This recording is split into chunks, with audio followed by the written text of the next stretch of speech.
राधे राधे दोस्तों, कैसे हैं आप सब। उम्मीद है आप सब ठीक ही होंगे। जैसा कि आप सब जानते हैं, हमने श्रीमद् वाल्मीकि रामायण महात्म्य कथा के पहले जो 5 अध्याय हैं उन्हें हमने पूरा कर लिया है। अब हम श्रीमद् वाल्मीकि रामायण के बालकांड में पहुंच चुके हैं और आज हम बालकांड के पहले सर्ग का पाठ करेंगे। मंगल भवन मंगल हारी, द्रवौ सुदशरथ अजेर बिहारी। राम सिया राम जय जय राम। राम सिया राम जय जय राम। श्री सीता रामचंद्राभ्याम नमः। श्रीमद् वाल्मीकि रामायण बालकांड पहला सर्ग। नारद जी का वाल्मीकि मुनि को संक्षेप में श्री रामचरित्र सुनाना। तपस्वी वाल्मीकि जी ने तपस्या एवं स्वाध्याय में लगे हुए विद्वानों में श्रेष्ठ मुनिवर नारद जी से पूछा, मुने, इस समय इस संसार में गुणवान, वीर्यवान, धर्मज्ञ, उपकार मानने वाला, सत्यवक्ता और दृढ़ प्रतिज्ञ कौन है? सदाचार से युक्त, समस्त प्राणियों का हित साधक, विद्वान, सामर्थ्यशाली और एकमात्र प्रियदर्शन सुंदर पुरुष कौन है? मन पर अधिकार रखने वाला, क्रोध को जीतने वाला, कांतिमान और किसी की भी निंदा नहीं करने वाला कौन है? तथा संग्राम में कुपित होने पर किससे देवता भी डरते हैं? महर्षि, मैं यह सुनना चाहता हूँ। इसके लिए मुझे बड़ी उत्सुकता है और आप ऐसे पुरुष को जानने में समर्थ हैं। महर्षि वाल्मीकि के इस वचन को सुनकर तीनों लोकों का ज्ञान रखने वाले नारद जी ने उन्हें संबोधित करके कहा, अच्छा सुनिए। और फिर प्रसन्नतापूर्वक बोले, मुने, आपने जिन बहुत से दुर्लभ गुणों का वर्णन किया है उनसे युक्त पुरुष को मैं विचार करके कहता हूँ, आप सुने। इक्ष्वाकु के वंश में उत्पन्न हुए एक ऐसे पुरुष जो लोगों में राम नाम से विख्यात हैं। वे ही मन को वश में रखने वाले, महाबलवान, कांतिमान, धैर्यवान और जितेंद्रिय हैं। वे बुद्धिमान, नीतिज्ञ, वक्ता, शोभायमान और शत्रु संहारक हैं। उनके कंधे मोटे और भुजाएं बड़ी बड़ी हैं।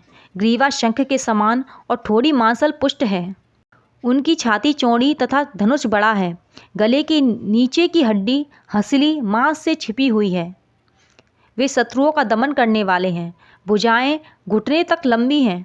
मस्तक सुंदर है। ललाट भव्य और चाल मनोहर है। उनका शरीर अधिक ऊंचा या नाटा ना होकर मध्यम और सुडोल है। देह का रंग चिकना है। वे बड़े प्रतापी हैं।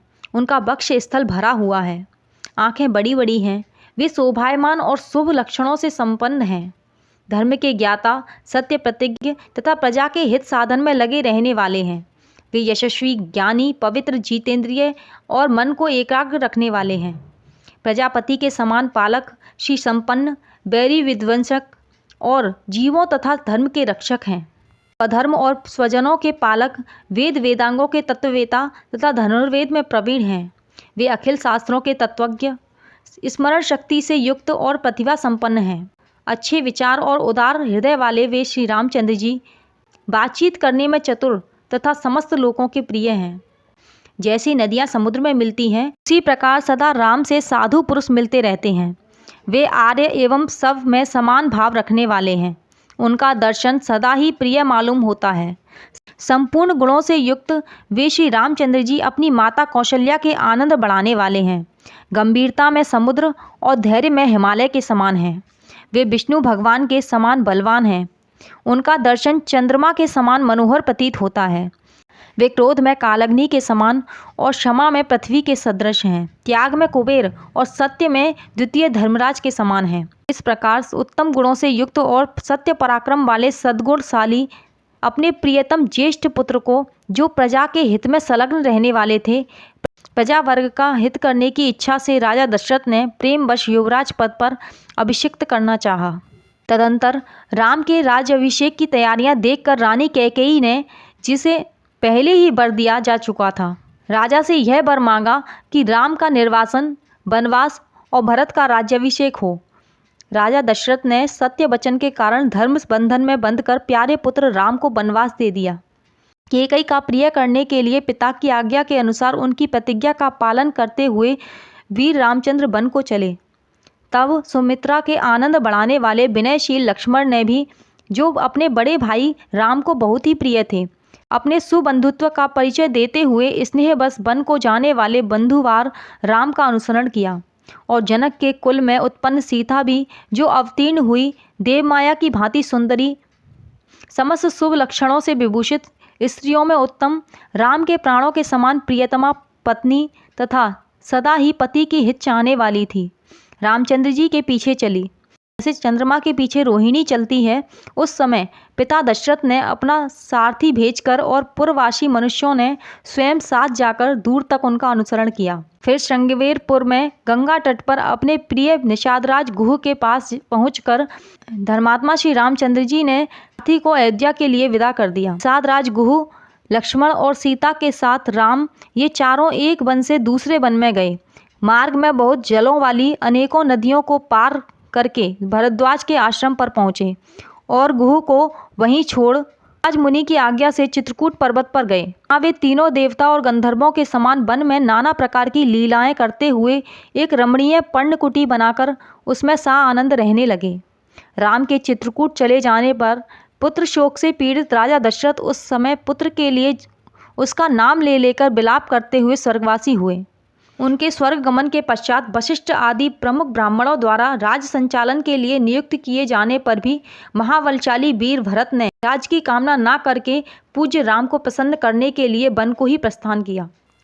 वहां पहुंचकर सद्भावना युक्त भरत जी ने अपने बड़े भाई सत्य पराक्रमी महात्मा राम से याचना की और यों कहा, धर्मज्ञ आप ही राजा हो।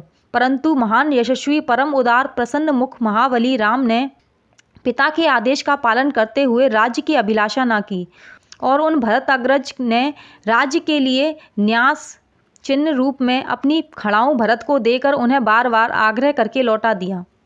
अपनी अपूर्ण इच्छा को लेकर ही भरत ने राम के चरणों का स्पर्श किया और राम के आगमन की प्रतीक्षा करते हुए वे नंदीग्राम में राज्य करने लगे। भरत के लौट जाने पर सत्य प्रतिज्ञ जितेंद्रिय श्रीमान राम ने वहां पर पुनः नागरिक जनों का आना जाना देखकर उनसे बचने के लिए एकाग्र भाव से दंडकारण्य में प्रवेश किया। महान वन में पहुंचने पर कमल लोचन राम ने विराध नामक राक्षस को मारकर सरभंग सुतीक्ष्ण अगस्त्य मुनि और अगस्त्य के भ्राता का दर्शन किया। फिर अगस्त्य मुनि के कहने से उन्होंने इंद्रधनुष, एक खंग और 2 तुरीन जिसमें बाण कभी नहीं घटते थे प्रसन्नतापूर्वक ग्रहण किए। एक दिन वन में वनचरों के साथ रहने वाले श्री राम के पास असुर और राक्षसों के वध के लिए निवेदन करने को वहां के सभी ऋषि आए। उस समय वन में श्री राम ने दंडकारण्यवासी अग्नि के समान तेजस्वी उन ऋषियों को राक्षसों के मारने का वचन दिया और संग्राम में उनके वध की प्रतिज्ञा की। वहाँ ही रहते हुए श्री राम ने इच्छानुसार रूप बनाने वाली जनस्थान निवासिनी सूर्पणखा नाम की राक्षसी को लक्ष्मण के द्वारा उसकी नाक कटाकर कुरूप कर दिया। तब सूर्पणखा के कहने से चढ़ाई करने वाले सभी राक्षसों को खर, दूषण, त्रिशिरा तथा उनके पृष्ठपोषक असुरों को राम ने युद्ध में मार डाला। उस वन में निवास करते हुए उन्होंने जन स्थानवासी 14,000 राक्षसों का वध किया। तदंतर अपने कुटुंब का वध सुनकर रावण नाम का राक्षस क्रोध से मूर्छित हो उठा और उसने मारीच राक्षस से सहायता मांगी। यद्यपि मारीच यह कहकर कि रावण उस बलवान राम के साथ तुम्हारा विरोध ठीक नहीं है, रावण को अनेकों बार मना किया, परंतु काल की प्रेरणा से रावण ने मारीच के वाक्यों को टाल दिया और उसके साथ ही राम के आश्रम पर गया। मायावी मारीच के द्वारा उसने दोनों राजकुमारों को आश्रम से दूर हटा दिया और स्वयं राम की पत्नी सीता को अपहरण कर लिया। जाते समय मार्ग में विघ्न डालने के कारण उसने जटायु नाम के गृध्र का वध किया। तत्पश्चात जटायु को आहत देखकर और उसी के मुख से सीता का हरण सुनकर श्री रामचंद्र जी शोक से पीड़ित होकर विलाप करने लगे। उस समय उनकी सभी इंद्रियां व्याकुल हो उठी थी। फिर उसी शोक में पड़े हुए उन्होंने जटायु गिद्ध का अग्नि संस्कार किया और वन में सीता को ढूंढते हुए कबंध नामक राक्षस को देखा, जो शरीर से विकृत तथा भयंकर दिखने वाला था। महाबाहु राम ने उसे मारकर उसका भी दाह किया, अतः वह स्वर्ग को चला गया। जाते समय उसने राम से धर्मचारिणी सबरी का पता बतलाया और कहा, रघुनंदन आप धर्मपरायणा सन्यासिनी सबरी के आश्रम पर जाइए। शत्रुहंता महान तेजस्वी दशरथ कुमार राम सबरी के यहाँ गए। उसने इनका भली भांति पूजन किया। फिर वे पंपासर के तट पर हनुमान नामक बानर से मिले और उन्हीं के कहने से सुग्रीव से भी मेल। तदंतर महाबलवान राम ने आदि से ही लेकर जो कुछ भी हुआ वह सब विशेषतः सीता का वृतांत सुग्रीव से कह सुनाया। बानर सुग्रीव ने राम की सारी बातें सुनकर उनके साथ प्रेम पूर्वक अग्नि का साक्षी मानकर मित्रता की। उसके बाद बानर राज सुग्रीव ने स्नेह बस बाली के साथ बैर होने की सारी बातें राम से दुखी होकर बतलाई। उस समय राम ने बाली को मारने की प्रतिज्ञा की। तब बानर सुग्रीव ने वहां बाली के बल का वर्णन किया, क्योंकि सुग्रीव को राम के बल के विषय में बराबर शंका बनी रहती थी। राम की प्रतीति के लिए उन्होंने दुंदुभि दैत्य का महान पर्वत के समान विशाल शरीर दिखलाया। महाबली महाबाहु श्री राम ने तनिक मुस्कुराकर उस अस्थि समूह को देखा और पैर के अंगूठे से उसे 10 योजन दूर फेंक दिया। फिर एक ही महान वार से उन्होंने अपना विश्वास दिलाते हुए 7 ताल वृक्षों को और पर्वत और रसातल को बीन डाला। तदंतर राम के इस कार्य से महाकपि सुग्रीव मन ही मन प्रसन्न हुए और उन्हें राम पर विश्वास हो गया। फिर वे उनके साथ किष्किंधा गुहा में गए।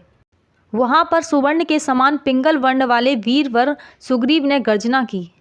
उस महानाद को सुनकर बानर राज बाली अपनी पत्नी तारा को आश्वासन देकर तत्काल घर से बाहर निकला और सुग्रीव से भिड़ गया। वहाँ राम ने बाली को एक ही बाण से मार गिराया। सुग्रीव के कथनानुसार उस संग्राम में बाली को मारकर उसके राज्य पर राम ने सुग्रीव को ही बिठा दिया। तब उन बानर राज ने भी सभी बानरों को बुलाकर जानकी का पता लगाने के लिए उन्हें चारों दिशाओं में भेजा। तत्पश्चात संपाति नामक गिद्ध के कहने से बलवान हनुमान जी 100 योजन विस्तार वाले क्षार समुद्र को कूद कर लांग गए। वहां रावण पालित लंकापुरी में पहुंचकर उन्होंने अशोक वाटिका में सीता को चिंतामग्न देखा। तब उन विदेह नंदिनी को अपनी पहचान देकर राम का संदेश सुनाया और उन्हें सांत्वना देकर उन्होंने वाटिका का द्वार तोड़ डाला। फिर 5 सेनापतियों और 7 मंत्री कुमारों की हत्या कर वीर अक्षय कुमार का भी कछुमर निकाला। इसके बाद वे जानबूझकर पकड़े गए। ब्रह्मा जी के वरदान से अपने को ब्रह्मपाश से छूटा हुआ जानकर भी वीर हनुमान जी ने अपने को बांधने वाले उन राक्षसों का अपराध स्वेच्छानुसार सह लिया। तत्पश्चात मिथिलेश कुमारी सीता के स्थान के अतिरिक्त समस्त लंका को जलाकर वे महाकपि हनुमान जी राम को प्रिय संदेश सुनाने के लिए लंका से लौट आए। अपरिमित बुद्धिशाली हनुमान जी ने वहां जा महात्मा राम की प्रदक्षिणा करके यो सत्य निवेदन किया, मैंने सीता जी का दर्शन किया है। इसके अनंतर सुग्रीव के साथ भगवान राम ने महासागर के तट पर जाकर सूर्य के समान तेजस्वी बाणों से समुद्र को क्षुब्ध किया। तब नदीपति समुद्र ने अपने को प्रकट कर दिया। फिर समुद्र के ही कहने से राम ने नल से पुल निर्माण कराया। उसी पुल से लंकापुरी में जाकर रावण को मारा। फिर सीता के मिलने पर राम को बड़ी लज्जा हुई। तब भरी सभा में सीता के प्रति वे मर्मभेदी वचन कहने लगे। उनकी इस बात को ना सह सकने के कारण साध्वी सीता अग्नि में प्रवेश कर गई। इसके बाद अग्नि के कहने से उन्होंने सीता को निष्कलंक माना। महात्मा रामचंद्र जी के इस महान कर्म से देवता और ऋषियों सहित चराचर त्रिभुवन संतुष्ट हो गया। फिर सभी देवताओं से पूजित होकर राम बहुत प्रसन्न हुए और राक्षस राज विभीषण को लंका के राज्य पर अभिषिक्त करके यथार्थ हो गए। उस समय निश्चिंत होने के कारण उनके आनंद का ठिकाना नहीं रहा। यह सब हो जाने पर राम देवताओं से वर पाकर और मरे हुए बानरों को जीवन दिलाकर अपने सभी साथियों के साथ पुष्पक विमान पर चढ़कर अयोध्या के लिए प्रस्थित हुए। भरद्वाज मुनि के आश्रम पर पहुंचकर सबको आराम देने वाले सत्य पराक्रमी राम ने भरत के पास हनुमान को भेजा। फिर सुग्रीव के साथ कथा वार्ता कहते हुए पुष्पक आरोहण हो वे नंदीग्राम को गए। निष्पाप रामचंद्र जी ने नंदीग्राम में अपनी जटा कटाकर भाइयों के साथ सीता को पाने के अनंतर पुनः अपना राज्य प्राप्त किया। अब राम के राज्य में लोग प्रसन्न, सुखी, संतुष्ट, पुष्ट, धार्मिक तथा रोग व्याधि से मुक्त रहेंगे। उन्हें दुर्भिक्ष का भय ना होगा। कोई कहीं भी अपने पुत्र की मृत्यु नहीं देखेंगे। स्त्री विधवा नहीं होंगी, सदा ही पतिव्रता होंगी। आग लगने का किंचित भी भय ना होगा। कोई प्राणी जल में नहीं डूबेंगे। वात और ज्वर का भय थोड़ा भी नहीं रहेगा। क्षुधा तथा चोरी का डर भी जाता रहेगा। सभी नगर और राष्ट्र धन धान्य संपन्न होंगे। सतयुग की भांति सभी लोग सदा प्रसन्न रहेंगे। महायशस्वी राम बहुत से सुवर्णों की दक्षिणा वाले 100 अश्वमेध यज्ञ करेंगे। उनमें विधि पूर्वक विद्वानों को 10,000 करोड़ 1 खरब गौ और ब्राह्मणों को अपरिमित धन देंगे और 100 गुने राजवंशों की स्थापना करेंगे। संसार में चारों वर्णों को वे अपने अपने धर्म में नियुक्त करेंगे। फिर 11,000 वर्षों तक राज्य करने के अनंतर श्री रामचंद्र जी अपने परम धाम को पधारेंगे। वेदों के समान पवित्र, पापनाशक और पुण्यमय इस रामचरित को जो पढ़ेगा वह सब पापों से मुक्त हो जाएगा। आयु बढ़ाने वाली इस रामायण कथा को पढ़ने वाला मनुष्य मृत्यु के अनंतर पुत्र, पौत्र तथा अन्य परिजन वर्ग के साथ स्वर्गलोक में प्रतिष्ठित होगा। इसे ब्राह्मण पढ़े तो विद्वान हो, क्षत्रिय पढ़ता हो तो पृथ्वी का राज्य प्राप्त करे, वैश्य पढ़े तो व्यापार में लाभ हो और शूद्र भी प्रतिष्ठा प्राप्त करे। इस प्रकार श्री वाल्मीकि निर्मित आश रामायण आदि काव्य के बालकांड में पहला सर्ग पूरा हुआ। मंगल भवन मंगलहारी, द्रवौ सुदशरथ अजीर बिहारी। राम सिया राम जय जय राम। राम सिया राम जय जय राम। जय श्री राम। आज हम यहीं पर विश्राम लेते हैं। यदि आपको ये वीडियो अच्छी लगी हो तो लाइक एंड शेयर करें एंड चैनल को सब्सक्राइब करें। धन्यवाद। राधे राधे।